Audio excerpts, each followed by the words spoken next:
国产大飞机 C919 正式迎来载客首航。5月28日上午，中国东方航空使用中国商飞全球首架交付的 C919 大型客机，执行 U9191 航班，载着130余名旅客，从上海虹桥机场飞往北京首都机场。据悉，执行商业首飞的 C919 飞机，注册号为 B919A， 其中 B 代表飞机的中国国籍，919和型号名称契合，A 则有首架之意，凸显这一全球新纪性、全球首架的非凡意义。今天这篇文章首发于2023年3月9日，特此重推。我们来回顾一下国产大飞机 C919 的发展轨迹。1999年10月3日一大早，一架通体灰色，还没来得及喷漆的150座客机从上海宝山的大厂机场缓缓升空，飞机上只有3名乘客。当过空军1号驾驶员的美国人别林斯，波音驻北京代表处的飞行顾问罗伯特·约翰逊，还有一位中国观察员。飞机升空后迅速爬升至 1.1 万米，沿着东海岸一路向北，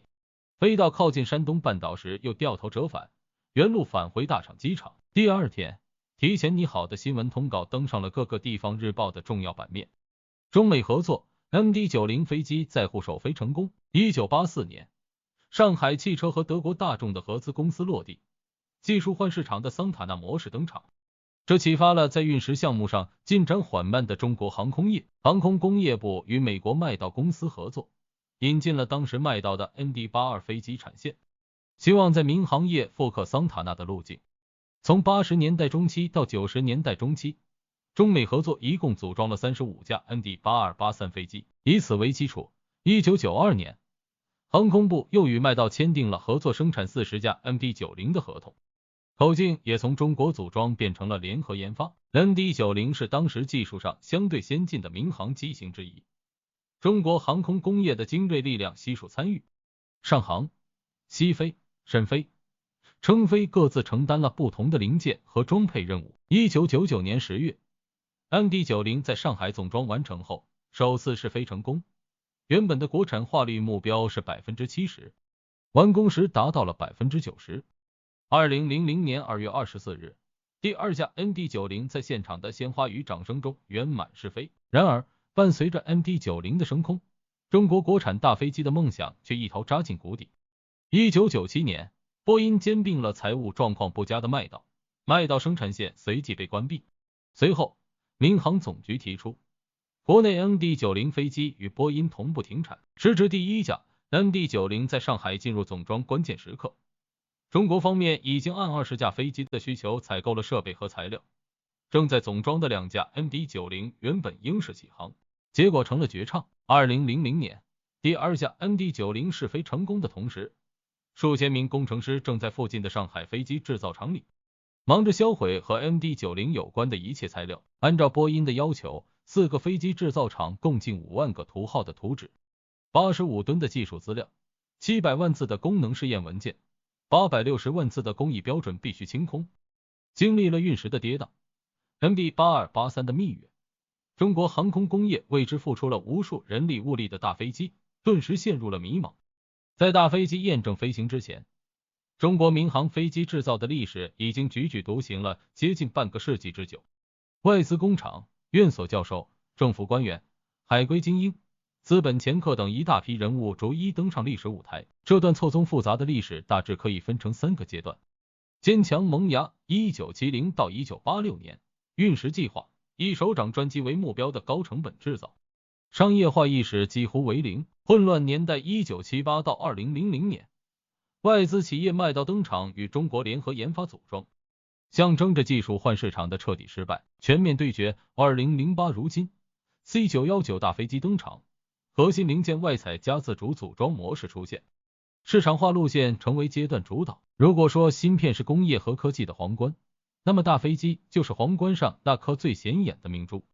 其重要性远远超过了对 GDP 贡献的那一行数字。历史的教训，上世纪90年代，航空部制定了民航飞机制造3步走战略。第一步，国外提供技术和设备，中国负责装配。第二步，中外合作，研制100座机飞机。第三步是自行设计，制造180座机飞机。在这个宏伟蓝图之下，找到一家手握核心技术、设备，并同时渴求中国市场的合作方是最基础的一步。彼时，曾经睥睨军用机市场的麦道，转型民用机后，也在波音和空客的夹击下有些走投无路，有意通过中国市场挽回颓势。1984年起，双方一拍即合，快速上马了 MD-82-83飞机的组装合作。合作期间内，中国方面一共装配出了35架 MD-82×83，双方合作一切顺利。在此基础上，航空部与麦道又在1992年签订了合作生产40架后改为20架更新型号的 MD-90 合同。1997年 MD-90 项目全面展开，与前期中国只能进行简单组装的 MD-82-83 项目不同的是， MD-90 项目中，麦道只给图纸和原材料，零件制造到总装试飞全都由中国完成。中方需要经手的零件从2000多项猛增到4万项。中国企业作为飞机干线主制造商、零部件制造商的系统管理能力、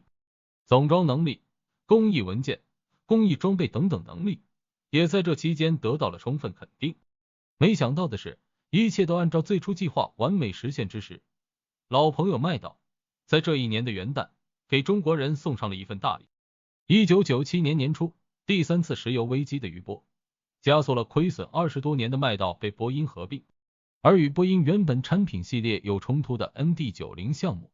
也被波音要求不再继续投入资源。然而此时，中国方面已经按照5到10架的生产计划准备了对应的设备、人员和管理系统。无论是生产2架还是200架，这些成本都是固定的，而且麦道提供的原材料和生产设备还在源源不断运抵上海。于是一片错愕中，国产 MD-90 完成了2次完美试飞，然后就被长期停放在大厂机场的试飞站，无人认领。与美国人的麦道项目流产，让航空部在1997年再次将希望寄托在了欧洲的空客身上。当时100座级飞机是民航飞机中的一个真空地带，同样垂涎中国市场的空客抛出橄榄枝，愿意为中国市场打造一款108座的 E100， 由中国制造组装。随后中航工业总公司和空客签署了 E100 项目的框架协议。作为回礼，中国从空客采购了30架 A320 系列飞机。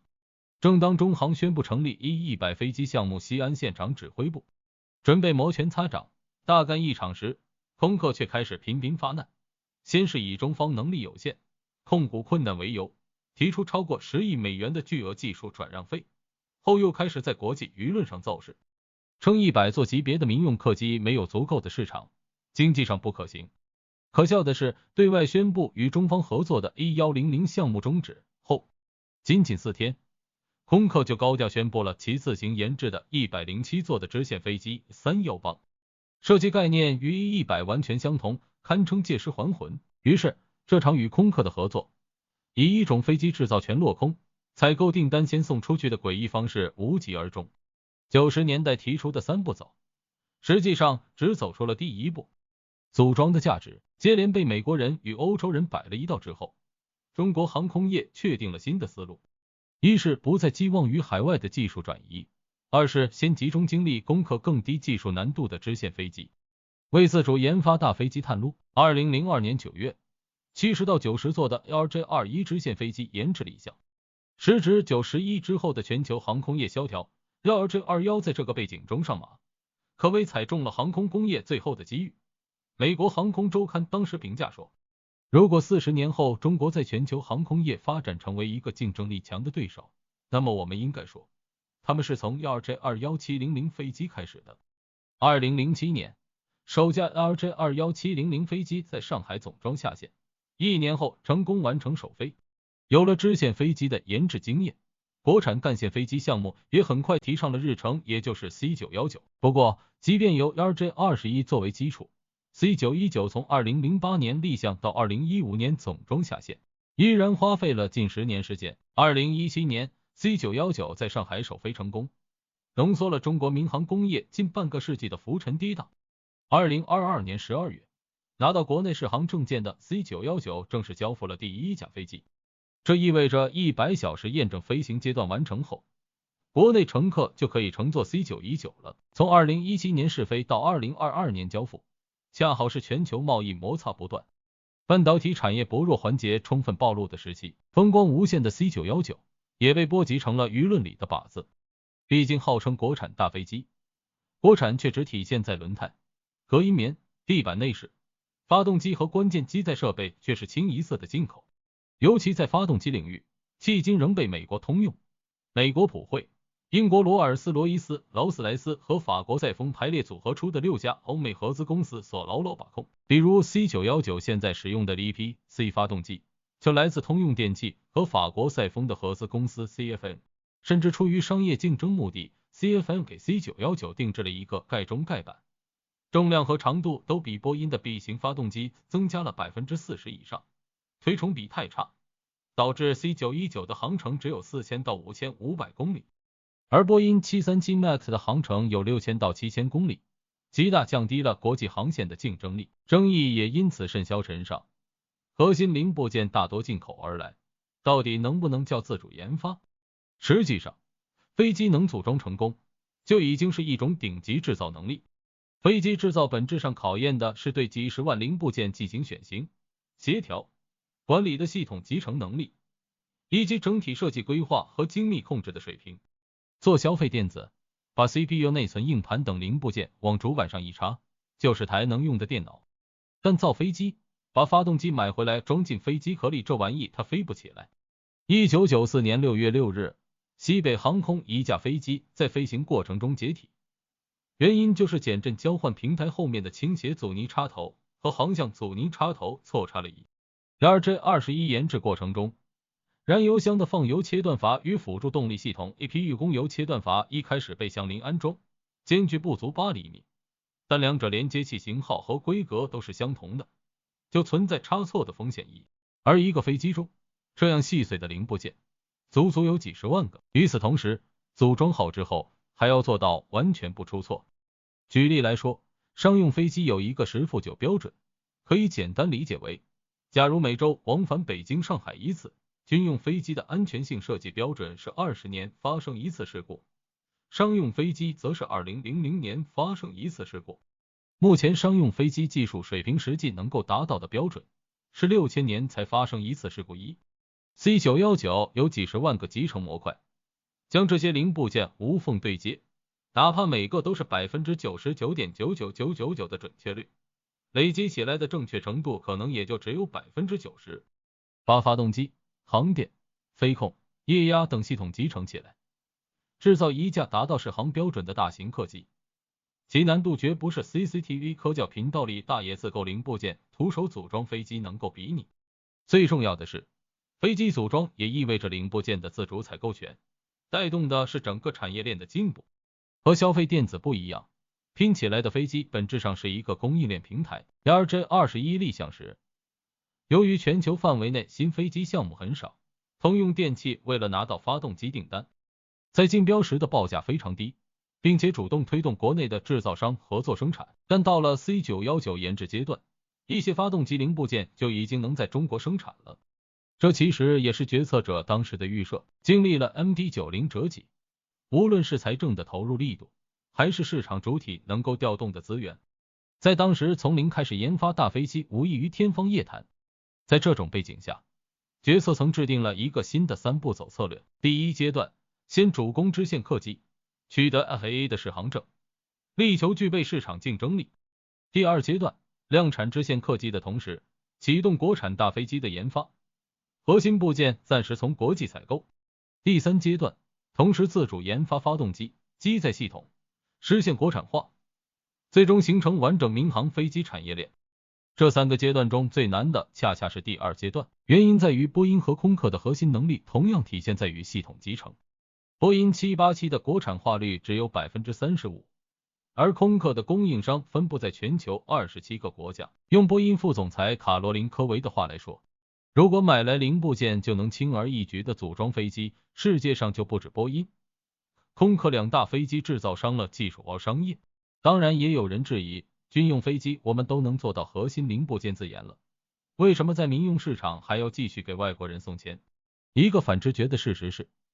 做民航飞机的难度实际上比军用战斗机的难度还要更高。比如在安全性指标中，交通运输部规定，民用航发的空中停车率为 0.002 到 0.005 次每1000小时，而军品约为 0.2 次每1000小时，相差100倍。加之民航对发动机还有油耗、成本等综合考量，实际上发展难度更大。而长达几十年的探索期内，中国航空工业面对的挑战除了技术，还有商业层面的平衡难度。和高铁以及军用产品不同，民航是一个市场化程度极高的行业。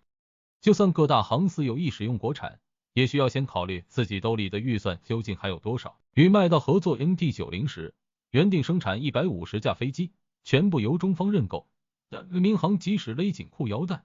能购买的理论上限也只有25架。于是1994年，中国方面和麦道重新协商，商定向麦道采购20架，合作生产20架，中国以学技术为主。由于亏损严重，当时每架飞机还需要财政补贴800万美元时宜。然而，由于中国还在技术爬坡，实际制造成本比预计的量产成本还要更高，民航只同意预定美国生产的20架和自己造的5架，以至于其余15架国产在规划中的 MD-90 迟迟没有找到原意预定的买家时宜。后来波音关停产线，预计生产20架的 MD-90，实际拿到试航证的只剩2架，就这也没能找到买主，理由依然是成本太高，航司不可能专门为这2架飞机配置技术维修队伍12，而在具体的设计和制造环节，即使各项技术指标做到全优，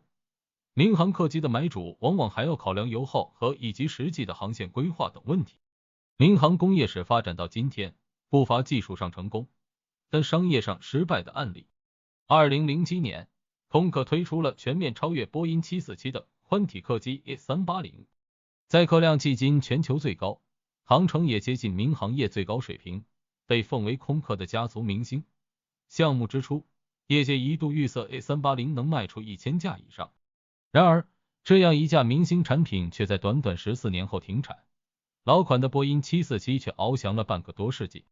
A380 失败的本质在于空客对航空市场的错误预期，超大客容量、超远程航线的飞机只适合在重要的国际枢纽间往返。在波音747流行的年代，2、3线城市的旅客得去北京、上海等1线城市的国际机场，才能飞到欧美国家大都市。在这个背景下，500以上座位的飞机，理论上市场想象力是很大的，但问题是，航空公司出于对上座率的担心，实际做法是增加中小航班班频次，通过中转承接2、3线机场的乘客，而不是使用更大容积的飞机实现一站到底。相应的，对大承载量飞机的需求自然就减少了。全球各大航司接连取消380订单，第一大客户阿联酋航空直接砍单30架。平均来说，一架飞机至少要卖出420架才能回本。A380 最终的成绩是251架，这也就回答了为什么不能把军用发动机放到民航这个问题。和半导体产业有点类似，造一块纸面性能强劲的芯片并不难，但难的是有愿意适配的下游终端产品，围绕在硬件周围庞大的软件开发者，